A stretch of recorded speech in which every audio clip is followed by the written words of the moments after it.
Programme में एक बार फिर खुशामदीद। गुज़श्ता 6 माह से पाकिस्तान तहरीक इंसाफ में भरपूर किरदार अदा करने वाले शेर अफजल मरवत ने आज बीच चौराहे हांडी फोड़ दी और अपनी ही पार्टी के कई सीनियर रहनुमाओं पर संगीन इल्जामात आयद कर दिए। शेर अफजल ने कहा कि मेरे अपने लोग टांगें खींच रहे हैं, पीटीआई मुर्दा घोड़ा बन चुकी थी।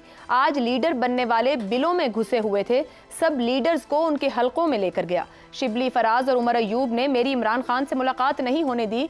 मैं बतौर एहतजाज उनके साथ काम करने से इनकार करता हूँ। मैं जिस एजेंडे के लिए निकला था वो एजेंडा आज खत्म हो गया। हर मामले पर बानी पीटीआई को गुमराह किया गया।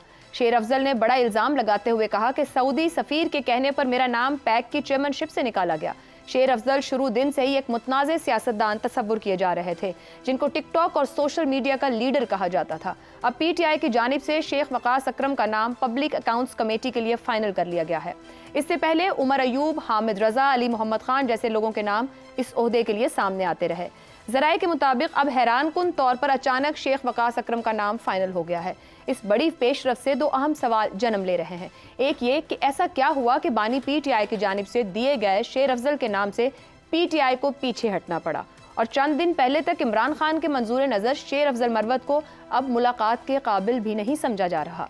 जबकि सवाल तो यह भी है कि पैक के लिए शेख वकास अकरम जैसे सियासतदान, जो न सिर्फ पीटीआई से पहले कई सियासी जमातों में रहे बल्कि कई हलकों के मंजूर नज़र भी रहे, उनका नाम देकर पाकिस्तान तहरीक इंसाफ किस सियासी समत पर चलना चाह रही है। इसी पर पैनल के लिए सवाल इस तरह से, मरवत आउट, शेख वकास अकरम इन, पीटीआई में कई नाम सामने आते रहे। पब्लिक अकाउंट्स कमेटी के लिए शेख वकास अकरम को ही क्यों चुना गया? ज़ैगम साहब। देखिए, पहली बात तो ये है कि इतने बड़े अजीम इंसान के साथ इतनी ज्यादती। मरवत साहब खुद फरमाते हैं कि पीटीआई मुर्दा घोड़ा बन चुकी थी और मैंने उसे जिंदा किया।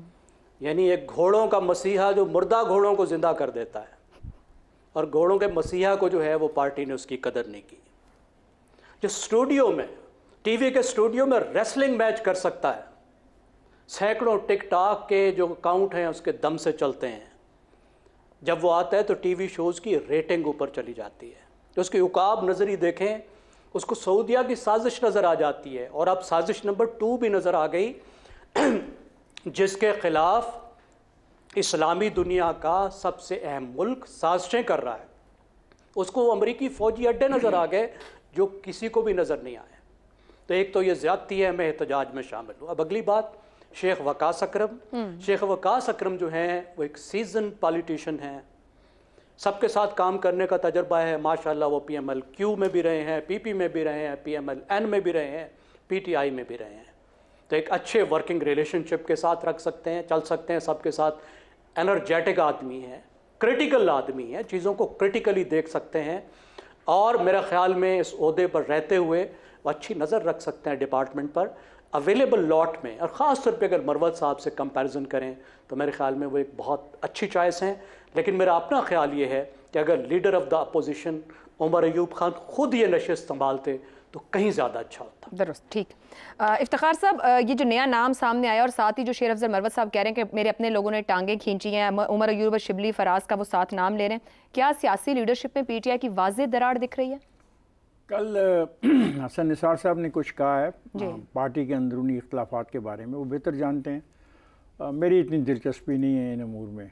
पब्लिक अकाउंट्स कमेटी का चेयरमैन ठीक है, अगर अच्छा आदमी होगा तो महकमों पर नज़र रखेगा, उनकी जो कारकर्दगी है, जो पैसा वो खर्चते हैं उनको ऑडिट करेगा। वो जो audit report auditor general Pakistan की होती है उसमें से पैराग्राफ ढूंढेगा, और अगर जो लोग ज़िम्मेदार हैं तो उन्हें एक्सपोज करेगा। ये अगर वो मेहनत करे और उसकी कमिटमेंट हो तो ये इसका एक फ़ायदा हो सकता है। बाकी हर पार्टी का अपना इशू है, वो किसको लाते हैं किसको नहीं लाते हैं। और जहाँ तक कि ये क्या नाम है, शेख वकास अकरम, शेख वकास अकरम के बारे में तो बड़ी पॉजिटिव बात मेरे दोस्त ज़ैगम ने कह दी है। बाकी सियासी पार्टियों का अंदरूनी मसला, मेरे से इसका कोई रेलिवेंस, जितनी मेरे से कोई रेलिवेंस हो सकती है आवाम की वो मैंने अर्ज़ कर दी, मेरे लिए कुछ भी नहीं है। पब्लिक अकाउंट्स कमेटी में क्या करेगा, मेरे लिए कोई कुछ नहीं करे। और भाई मेरे लिए कोई भी अब कुछ करने को तैयार नहीं है, ना सेनेट में, ना कौमी असम्बली में, ना सूबाई असम्बली में। ये मेरा लौड़ा है, ये मेरा शोर है, ये मेरी आहो पुकार है। काश वो समझ सकें कि मैं ऐसी बातें क्यों करता हूँ, मैं इनसे क्या चाहता हूँ। मैं इनसे कोई बंगले, कार, मराहत नहीं चाहता। मैं कहता हूँ खुदा के वास्ते मुझे गवर्नेंस दे दो, सूबे में दे दो, वफाक में दे दो, गवर्नेंस चाहिए मुझे, मोहल्ले में, गली में, शहर में, बाजार में। वो मुझे जब जमातों में गवर्नेंस नहीं होगी तो आगे से कहां से हुकूमतों में आ जाती हैं फिर ऐसी जमातें। जब हम ये बात करते हैं कि नुमाइंदे ये हैं, एक छोटी सी अपनी जमात नहीं मैनेज कर पाते, तो फिर कहां से मुल्क को गवर्नेंस देंगे? जमात उसने बड़ी मैनेज की है। आज आपने उसका बयान नहीं सुना जो उसने जेल से जारी बिल्कुल किया सुना है, है। तो जमात तो उसने बड़ी अच्छी तरह मैनेज की। उसने बहुत कुछ बड़ा अच्छा तरीके से मैनेज किया हुआ है, कंट्रोल कर रखा है। तभी एक महीने में 5 नाम दिए, वक्त साबित करेगा उसने क्या क्या मैनेज किया हुआ है। उसकी मैनेजमेंट को छोड़ें, हम इस सवाल की हद तक अपने आप को महदूद रखें। मुझे तो इनसे कोई ऐसी, मतलब पब्लिक अकाउंट्स कमेटी मेरे लिए क्या कर सकती है? ये कर सकती है जो मैंने अर्ज किया, वो भी पता नहीं मैंने पूरा सही अर्ज किया नहीं किया, ठीक हो गया। कि वो पैसे जो इस्तेमाल किए जाते हैं, जो खर्च किए जाते हैं, जिसके ऊपर ऑडिटर जनरल की रिपोर्ट होती है, उसमें से वो देखेगा। और फिर मैं सवाल मुझे नहीं पता कि मैं कैसे करूं, क्या आज तक पब्लिक अकाउंट्स कमेटी के जो फैसले हैं क्या वो सिर्फ ऑब्जर्वेशन तक ही महदूद रहे माजी में, या कभी उन पे कोई अमल हो के किसी से पैसे निकलवाए हों? बड़ा बहुत ही जबरदस्त सवाल है, उम्मीद है कभी ना कभी जवाब मिलेगा। एक ब्रेक पे जाते हैं, ब्रेक से वापस आएंगे तो शहजाद साहब की राय आपके सामने रखेंगे।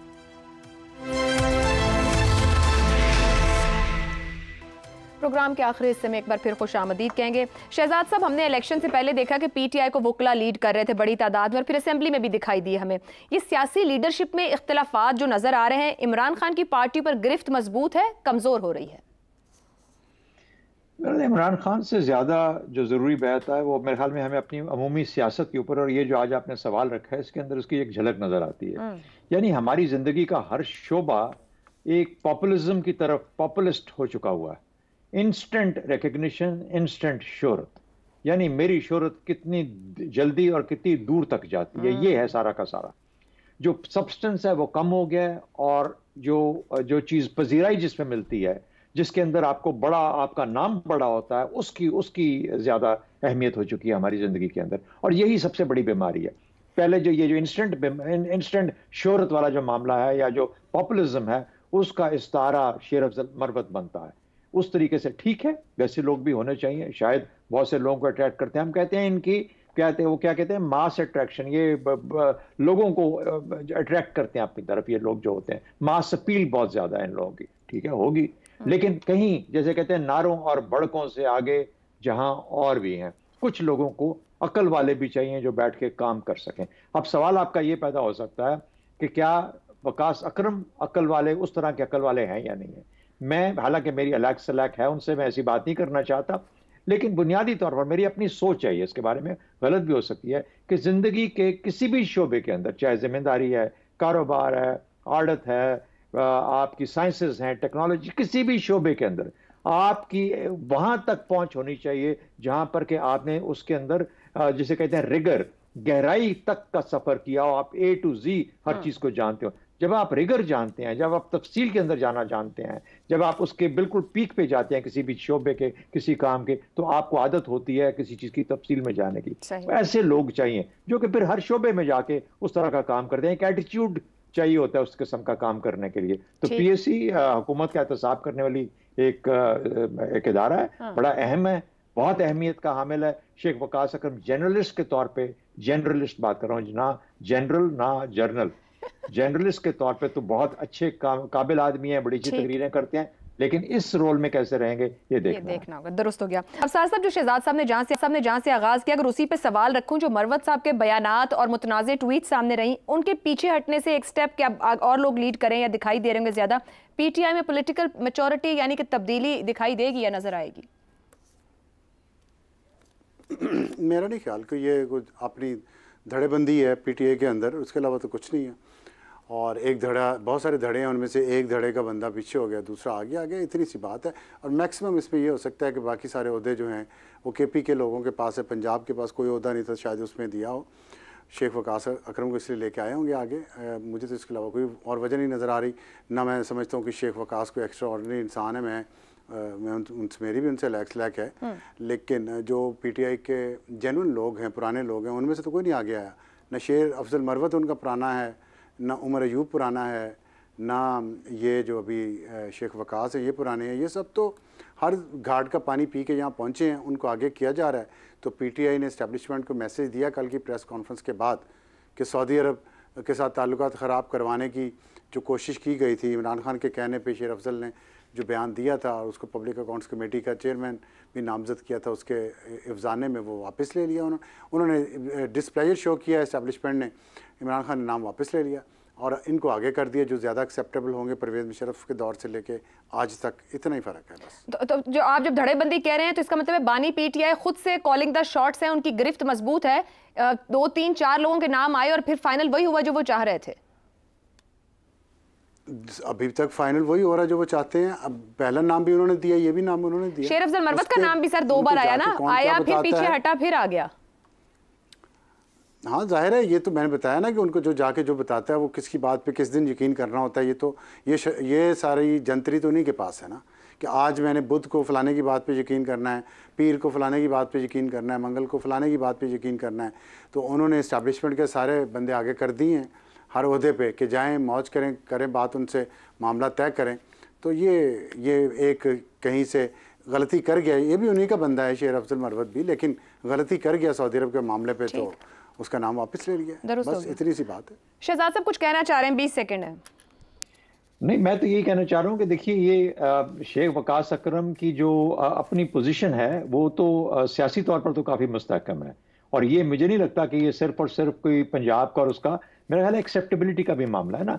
अच्छा, ये एक पॉजिटिविटी भी आपको नजर आती है पीटीआई की तरफ से कि पीटीआई मिल के चलना चाहती है, ऐसे मामला को देखना चाहती है गवर्नमेंट के चलाने में, मुल्क के चलाने में, जो कि एक पॉजिटिविटी लेके सामने आए। जिस तरीके से हम कह रहे थे कि अगर अली अमीन गंडापुर की बजाय मिसाल के तौर पे किसी और को अगर वजीर आला किया जाता तो उसका एक बहुत पॉजिटिव मैसेज आता। मेरा ख्याल है कि ये भी बड़ा अच्छा फैसला है और ये भी एक पॉजिटिव मैसेज लेकर